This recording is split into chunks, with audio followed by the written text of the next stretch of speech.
이게 사진과 영상을 할 때 절대 모르면 안 되는 부분이기 때문에 제가 최대한 자세하게 설명을 드렸고요. 굉장히 기본적이지만 중요한 것이기 때문에 여러분들이 이해가 될 때까지 돌려보시면서 직접 많이 찍어보시는 것을 추천드립니다.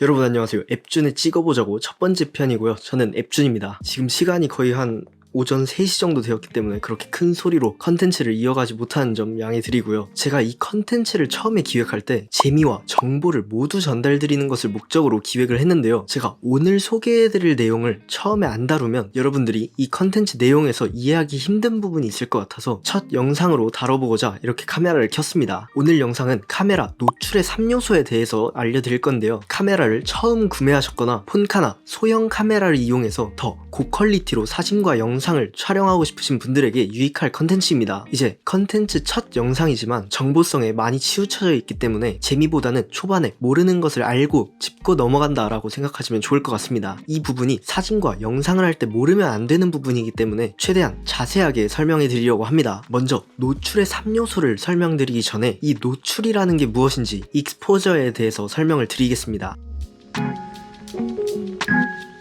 노출은 카메라 렌즈를 통해서 센서나 필름에 전달되는 빛의 양을 의미합니다. 영어로는 exposure이라고 하고요. 이 카메라 센서에 들어오는 빛을 카메라에서 저희가 조절을 해서 노출이 맞아야 우리 눈으로 보는 것과 동일하게 사진이나 영상으로 기록을 할 수 있습니다. 이게 이해가 안 가실 것 같아서 제가 예시를 들어드리자면 지금 보는 화면이 적정 노출이고요. 바로 이 화면이 오버 노출, 그리고 이것은 언더 노출입니다. 이제 좀 감이 오시죠? 그래서 지금처럼 이렇게 적정 노출로 촬영을 하기 위해서는 카메라에서 크게 3가지를 조절을 해야 되는데요. 셔터 스피드, 조리개, ISO 이렇게 3가지를 조절해야 합니다. 이 3가지가 모두 어우러져서 세팅이 잘 되었을 때 여러분들이 의도한 방향으로 사진이나 영상을 촬영하실 수 있고요. 그래서 앞으로 소개드릴 이 챕터들을 하나씩 꼼꼼히 확인해 보면서 정리하도록 하겠습니다. 그럼 먼저 셔터 스피드부터 알아보시죠.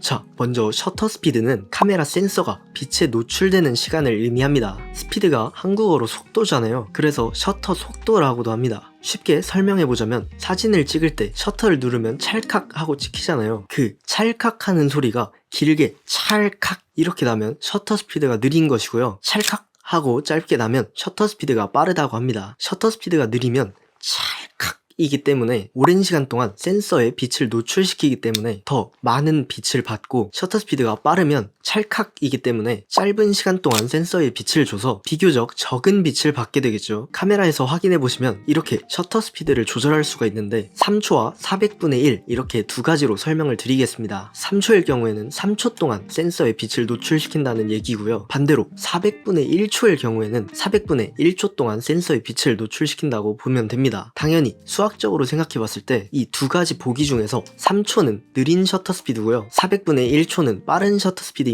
그래서 정리를 해보자면 셔터 스피드를 느리게 조절하면 센서에 빛을 오래 노출시키기 때문에 이미지가 밝아지고요. 빛을 오래 센서에 노출시키기 때문에 흔들린 사진이 나올 수 있습니다. 그래서 필요한 장비가 바로 삼각대죠. 그렇기 때문에 느린 셔터 스피드는 많은 빛을 받기 때문에 야경 촬영이나 밤에 궤적 촬영 등에 많이 사용됩니다. 반대로 셔터 스피드를 빠르게 설정하면 센서에 빛을 잠깐 노출시키기 때문에 이미지가 어두워지고요. 빛을 짧게 센서에 노출시키기 때문에 순간 포착이 가능합니다. 그렇기 때문에 빠른 셔터 스피드는 스포츠 촬영이나 무대 촬영 등에서 많이 사용됩니다. 일단 셔터 스피드는 이렇게 간단하게 이해를 해주시고 뒤에서 제가 세부적으로 더 정리를 해드릴 테니까 바로 조리개 설명으로 넘어가도록 하겠습니다.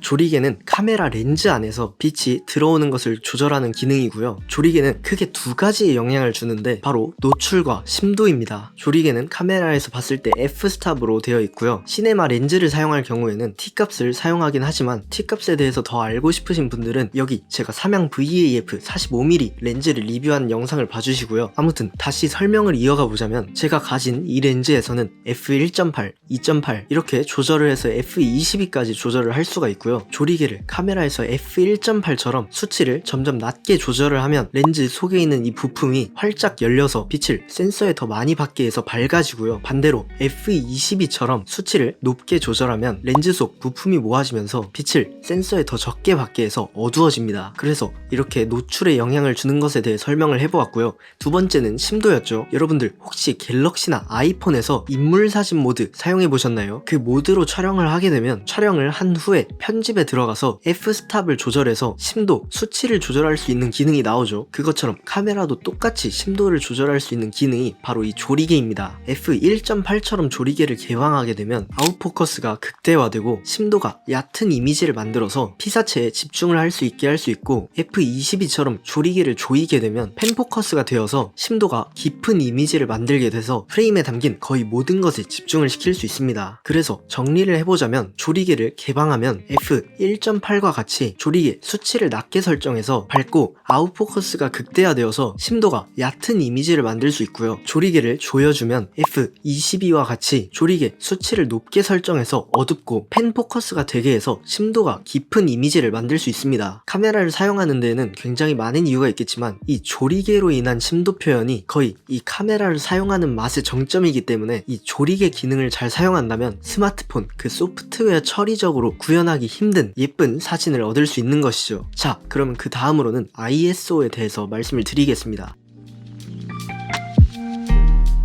ISO는 셔터 스피드와 조리개를 조절하고 나서도 노출이 맞지 않을 때 최후의 수단으로 사용하는 기능입니다. 그렇기 때문에 연출한 대로 셔터 스피드와 조리개를 설정하고 난 후에 그래도 어둡다 할 때 감도를 끌어올리는 역할을 합니다. 억지로 끌어올리는 것이기 때문에 수치가 높으면 노이즈가 생긴다는 단점이 있습니다. 그래서 최대한 낮게 쓰는 것이 좋긴 하지만 요즘 카메라들의 성능이 좋아졌기 때문에 사진에서는 너무 터무니없이 ISO를 높이지만 않으면 깔끔한 퀄리티의 이미지를 얻을 수 있고, 영상인 경우에는 듀얼 네이티브 ISO나 시네 EI 기능이 있기 때문에 그렇게 감도를 이용하면 깔끔한 이미지를 얻을 수 있을 것입니다. 듀얼 네이티브 ISO나 시네 EI에 대해서 궁금하시다면 이쪽에 제가 예전에 해둔 FX30 리뷰를 보시면 시네 EI에 대한 설명이 자세히 나와 있을 것입니다. 자, 그래서 이렇게 셔터 스피드와 조리개를 세팅한 후에 부족한 빛을 채워주는 용도로 생각하시면 될 것 같습니다. 자, 이렇게 노출의 3요소에 대해서 설명을 드렸는데요. 아직 이해가 안 가셨을 수도 있으니까 제가 사진, 영상, 예시 상황들과 같이 설명을 해드리도록 하겠습니다. 그럼 먼저 사진 예시 상황부터 한번 확인해 보시죠.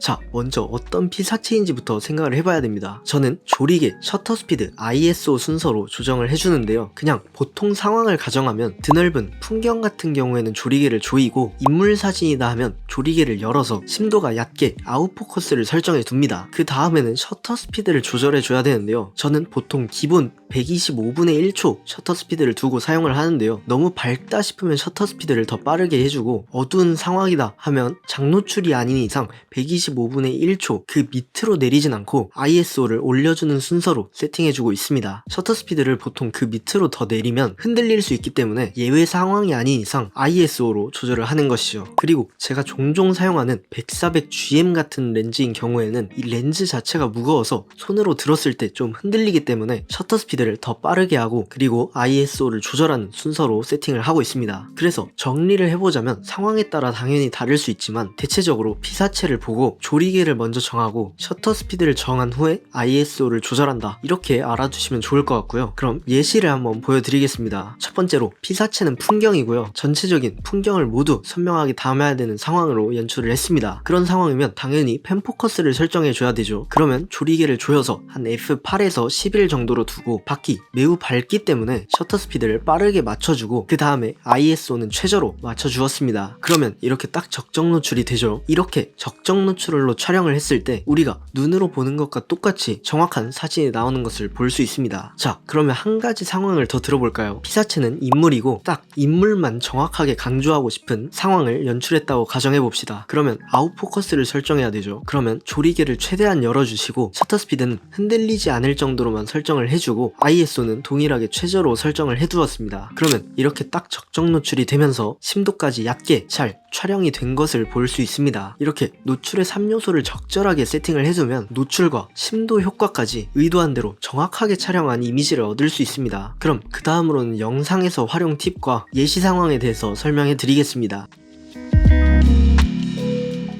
영상은 사진과 다르게 프레임부터 생각을 해줘야 됩니다. 보통 프레임이 24프레임, 30프레임, 60프레임, 120프레임 이렇게 있죠. 1초에 각각 24장, 30장, 60장, 120장 이렇게 담는다는 뜻이고요. 영상은 모션 블러가 중요하기 때문에 프레임에 따라서 셔터 스피드가 정해져 있습니다. 영상에서의 모션 블러는 이렇게 움직임을 자연스럽게 표현하기 위해서 사용하는 것이고요. 그래서 이 자연스러운 움직임을 추구하기 위해서 별다른 연출이 없다면 정해진 셔터 스피드를 사용합니다. 보통 셔터 스피드를 프레임 곱하기 2분의 1로 세팅을 해둡니다. 그러니까 24프레임일 경우에는 48분의 1초가 될 것이고요. 30프레임일 때는 60분의 1초, 60프레임일 경우에는 125분의 1초, 120프레임일 경우에는 240분의 1초로 촬영해야 모션 블러가 적절하게 생긴 영상을 촬영하실 수 있습니다. 그럼 수학을 잘 하시는 분들은 60프레임일 때 120분의 1초가 왜 아니죠? 라고 이렇게 생각을 하실 수 있는데 카메라에서 120분의 1초가 없기 때문에 125분의 1초로 세팅을 해두면 됩니다. 그럼 이렇게 프레임과 셔터 스피드를 제대로 설정을 해뒀다면 피사체에 따라서 조리개를 조절을 해줘야 되는데요. 이건 아까 사진 파트에서 설명해드렸다시피 아웃포커스를 촬영하고 싶다 하시면 심도가 얕은 f 1.2, 1.4, 1.8 이렇게 조리개를 열고 촬영하시면 되고요. 펜포커스로 촬영을 하고 싶다 하시면 심도가 깊게 f8, f11, f16, f22 이렇게 조리개를 조이고 촬영하시면 됩니다. 이렇게 프레임을 맞춘 후에 셔터 스피드와 조리개를 설정해도 어둡다 할 때 사용하는 게 바로 ISO고요. 이 ISO를 통해서 적정 노출을 맞춰주시면 됩니다. 그런데 영상은 셔터 스피드가 고정되어 있죠. 예를 들어서 24프레임으로 촬영을 한다고 가정을 하면 셔터 스피드가 48분의 1초일 것이고 심도를 얕게 촬영하기 위해서 f1.8을 사용한다고 가정을 했을 때 주간인 경우에는 굉장히 밝겠죠. 이때 필요한 게 바로 ND 필터입니다. 햇빛이 많을 때 이렇게 선글라스를 끼듯이 이렇게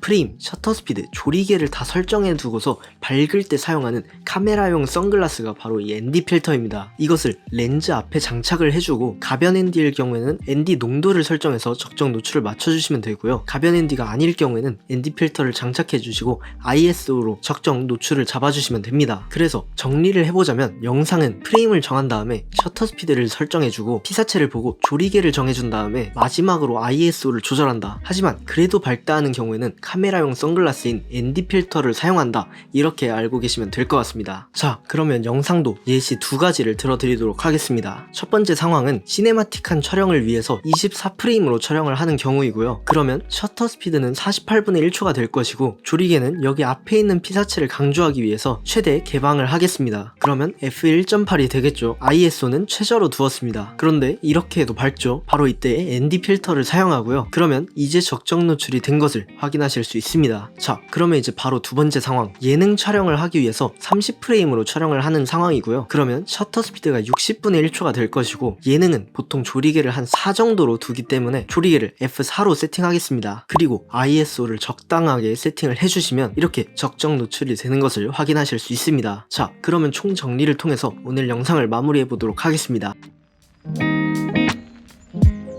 자, 이렇게 제가 작성한 표를 한번 같이 보면서 정리를 해보겠습니다. 셔터 스피드는 카메라, 센서가 빛에 노출되는 시간을 조절하는 것이고 빠른 셔터 스피드로 갈수록 흔들림이 없어지고 어두워집니다. 느린 셔터 스피드로 갈수록 흔들려지고요. 그래서 삼각대가 필요하다는 것을 알 수 있죠. 그리고 또한 밝아진다는 것을 알아두시면 됩니다. 조리개는 카메라 렌즈 안에서 빛이 들어오는 크기를 조절하는 것이고 조리개를 개방하면 아웃포커스, 심도가 얕아지고 밝아지고요. 조리개를 조이면 펜포커스, 심도가 깊어지고 어두워집니다. 그래서 조리개 숫자를 낮게 하면 조리개 개방이고 조리개 숫자를 크게 하면 조리개를 조이는 것 알아두시면 됩니다. ISO는 셔터 스피드와 조리개를 설정해둔 후에 최종적으로 노출을 맞추는 것이라고 생각하시면 되고요. 어두워서 수치를 많이 올리면 올릴수록 노이즈가 많이 생긴다는 것 알아두시면 됩니다. 자, 이렇게 해서 오늘 첫 번째 에피소드로 카메라 노출의 3요소에 대해서 알아보았습니다. 이게 사진과 영상을 할 때 절대 모르면 안 되는 부분이기 때문에 제가 최대한 자세하게 설명을 드렸고요. 거의 차를 운전하기 위해 안전벨트를 매고 시동을 거는 것 아니면 생수를 마시기 위해 물뚜껑을 여는 것과 같이 굉장히 기본적이지만 중요한 것이기 때문에 여러분들이 이해가 될 때까지 돌려보시면서 직접 많이 찍어보시는 것을 추천드립니다. 제가 아무리 이렇게 말로 설명을 하고 여러분들이 필기를 하거나 메모 메모를 하면서 정리를 해둔다고 해도 직접 찍으면서 경험치를 쌓는 것이 굉장히 중요하기 때문에 이 영상을 보면서 이론적으로 한번 학습을 해주시고 직접 찍으면서 데이터를 쌓아나가다 보면 여러분들도 찍고 싶은 사진이나 영상을 잘 촬영하실 수 있을 거라고 생각합니다. 자, 그러면 오늘 영상은 여기까지고요. 지금 거의 오전 4시가 되어가고 있는데 저는 또 학교에 가야 합니다. 아무튼 다음 영상부터는 사진과 영상에 관련된 재밌는 예능 형식의 영상으로 찾아올 테니까 오늘 영상처럼 그렇게 무거운 주제는 아닐 것입니다. 그러면 앱준에 찍어보자고 이 컨텐츠 계속 관심 가져주시고 기대해주시면 좋을 것 같습니다. 자, 그러면 저는 더 재밌는 영상으로 찾아뵙도록 하겠습니다. 감사합니다.